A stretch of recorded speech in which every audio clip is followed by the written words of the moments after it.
Chapter 76. This venerable one meets that guy again. Chu Wanning had never been the kindly teacher type, and neither was Moran, a 5-year-old, at his first lesson. A hammy question like this didn't warrant a response, so Chu Wanning, lashes lowered, ignored it. The high-tongue flower that he had sent off with a speed-boosting wind spell quickly scouted the entirety of Peach Blossom Springs. Mere moments later, a golden amulet drifted down from the sky into his hand. The ancestral abyss? They went to the ancestral abyss every day to pluck feathers from the frenzied owls that roosted there. The feathered tribe said that the bottom of the abyss was filled with roaring flames, and that anyone who slipped and fell there, other than the demon owls who had lived there since ancient times, would be melted into nothingness. Chu Wanning cast a concealment barrier on himself and Moran to avoid detection by the feathered tribe. When they arrived at the ancestral abyss, they looked down. There was an eerie red light and no bottom to be seen, but thousands of owls were perched along the walls of the steep cliff. The birds were asleep, their heads tucked into their wings, and they were packed so densely that from this distance they looked like countless dots on the cliffside. According to Chu Wanning's hypothesis, if the Chenlong Chess Formation had indeed been cast within the abyss, then all this talk of fierce flames and being burned until not even ashes remained was likely a fabrication. How can we make sure that the fire down there isn't actually dangerous? Moran stared at the uncanny light below as he murmured, "Looks real enough to me." "Throw something in first." "I'll go grab a rabbit." "No need." Chu Wanning leapt up with a flutter of his pristine robes and disappeared into the forest of peach trees nearby. A moment later, he fluttered back like an immortal exiled from the ninth heaven, a branch of peach blossom in hand. Moran understood. Peach blossoms were even more fragile than rabbits, so if the peach blossoms could handle the supposed fierce flames, then there could be no doubt that the fire posed no danger to people. Chu Wanning ran a finger lightly down the branch as he mouthed a spell, covering it with a soft layer of translucent blue light. He pointed toward the abyss and said, "Go on." The peach blossom floated gently down, 1 foot, 2 feet, 10 feet, 100. Though the branch was too far away to see, the spell Chu Wanning had cast allowed him to sense the condition of the flowers. He waited, with eyes closed, for a good while before opening them. "The flowers are fine. Let's go." If Chu Wanning was certain, there was no need to say anything else. Moran leapt into the ancestral abyss alongside him. Both of them were proficient in martial arts, and they nimbly arrived at the bottom with ease. Moran laid eyes on the scene below. A shiver ran down his spine, even though he had mentally prepared himself. He now knew the nature of the eerie red light. Thousands of crosses stood at the bottom of the abyss. To every one was bound a member of the feathered tribe, entirely naked and drenched in blood. Within each of their mouths was stuffed a lychee fruit, and these were what emitted that piercing red light. From above, the collective blaze of these thousands of fruits had easily been mistaken for flames, burning deep within the abyss. Chu Wanning's face was terrible. Well learned as he was, he recognized this red fruit as a forbidden object. The very mention of it would make any person in the cultivation world pale. Placing this fruit into the mouth of a person on the verge of death extended the last moment into 365 days. In other words, the victim would be denied release and instead be forced to suffer an excruciatingly slow death. The instant cessation of the heart would be stretched into an unending torment, thus the name Lingchi. As Moran stared at the throngs of feathered tribe folk living in death, dense as a forest, he murmured, "Soul-locking array." If an individual were to use still living humans as pillars in this array, they could confine resentful energy within their victims and thereby prevent that energy from leaking out. They could even conceal the energy of thousands of souls trapped within a Chenlong Chess Formation. No wonder Moran hadn't sensed the slightest bit of resentful energy, which would have indicated the presence of the technique. Moran could only shudder. Was the fake Gochin from Jinchen Lake truly the person who had orchestrated the events at Peach Blossom Springs? Everything they'd seen at Jinchen Lake had seemed like the work of someone who only knew the fundamental basics of the Chenlong Chess Formation, just enough to control the creatures of the lake. This time, while the feathered tribe of Peach Blossom Springs had been a bit dumb and emotionally stunted, they had been nigh indiscernibly different from their original selves. They had even been capable of using the unique magic of the feathered tribe. It was clear that the perpetrator's grasp on the forbidden technique was now at least comfortably adept. Could the fake Gochin truly have become this proficient so quickly? Chu Wanning walked into the center of the soul-locking array, where stood a crystal pillar. A member of the feathered tribe was bound to this pillar as well, only she was dead. The lingchi fruit in her mouth had long since withered, and her body was in the beginning stages of decomposition. However, her identity was made clear by the yellow robes she wore, which were embroidered in golden thread with a phoenix, as well as by the star-shaped mark between her brows. This is... Moran startled. That's the real Elder Immortal. Correct. Chu Wanning looked at the forest of human pillars, stretching out as far as the eye could see.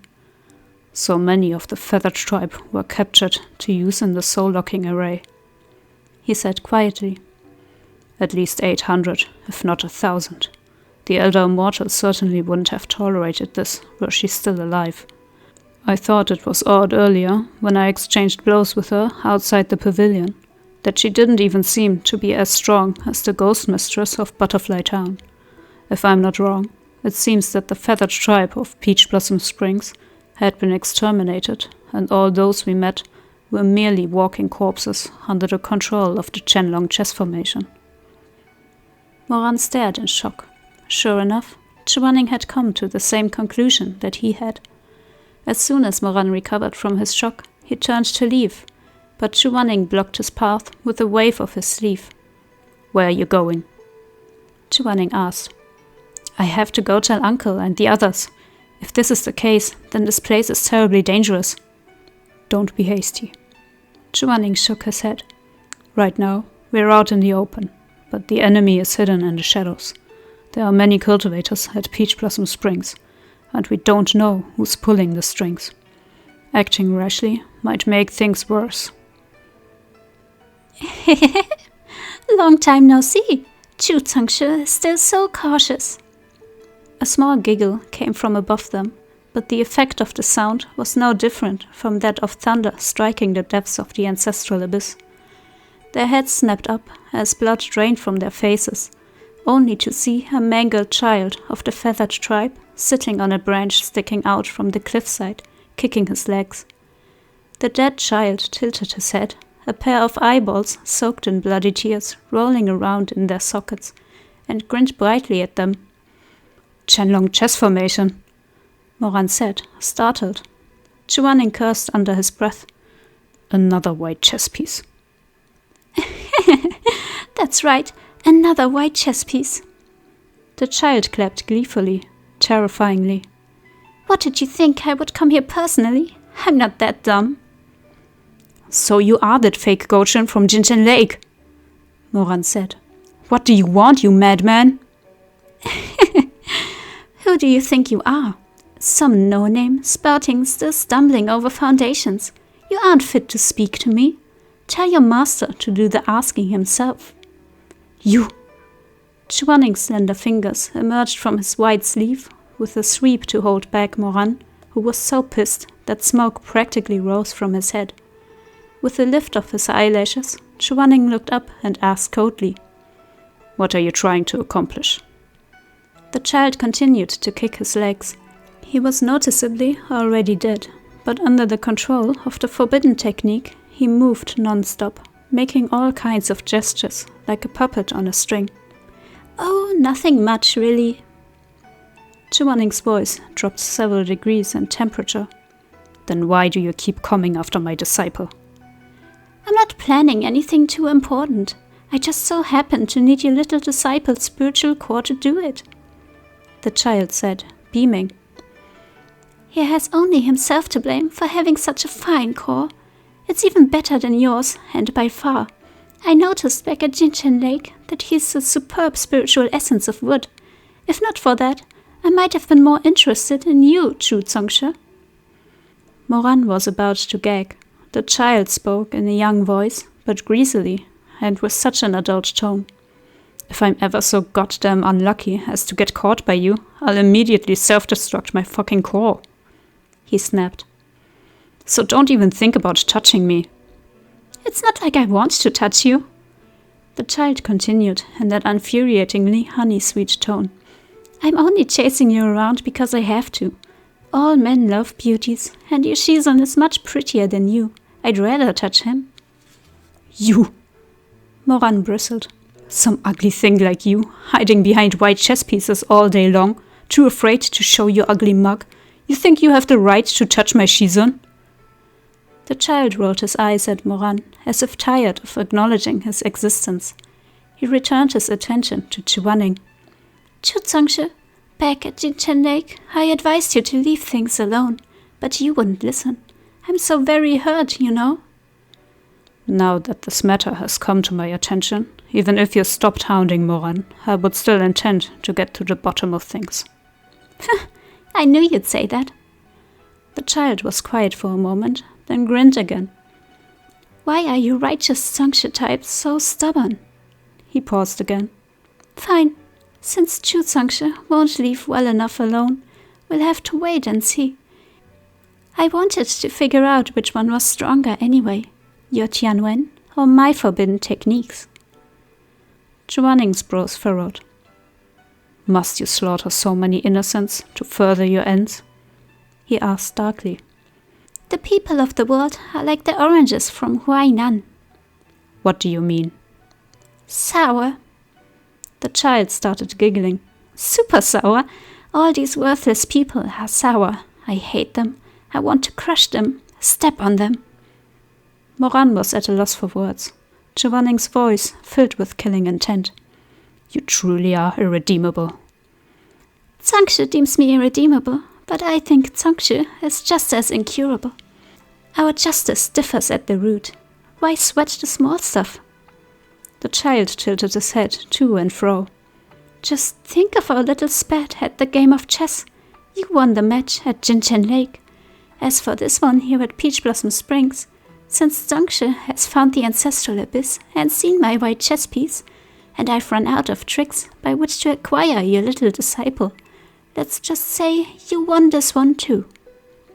He paused, then his eyes crinkled with a smile.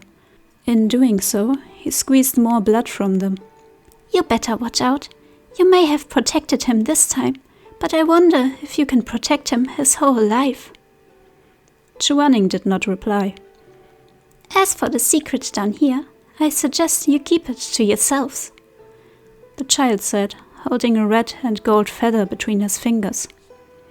Is that one of the golden feathers used as currency here? Moran asked, alarmed. That's right. The child smiled. These feathers have circulated everywhere by this point. If the two of you keep quiet and leave of your own volition, then nothing will happen. But if you don't behave and try to expose me, these feathers are imbued with the resentful energy of the feathered tribe. They won't kill those cultivators, but they will dissipate the better part of their cultivation. You planned this from the start? Moran said with anger in his voice. Well, of course, the child said, incredulous. Do you think everyone is a dumb brute like you? Moran fell silent. He was so pissed off.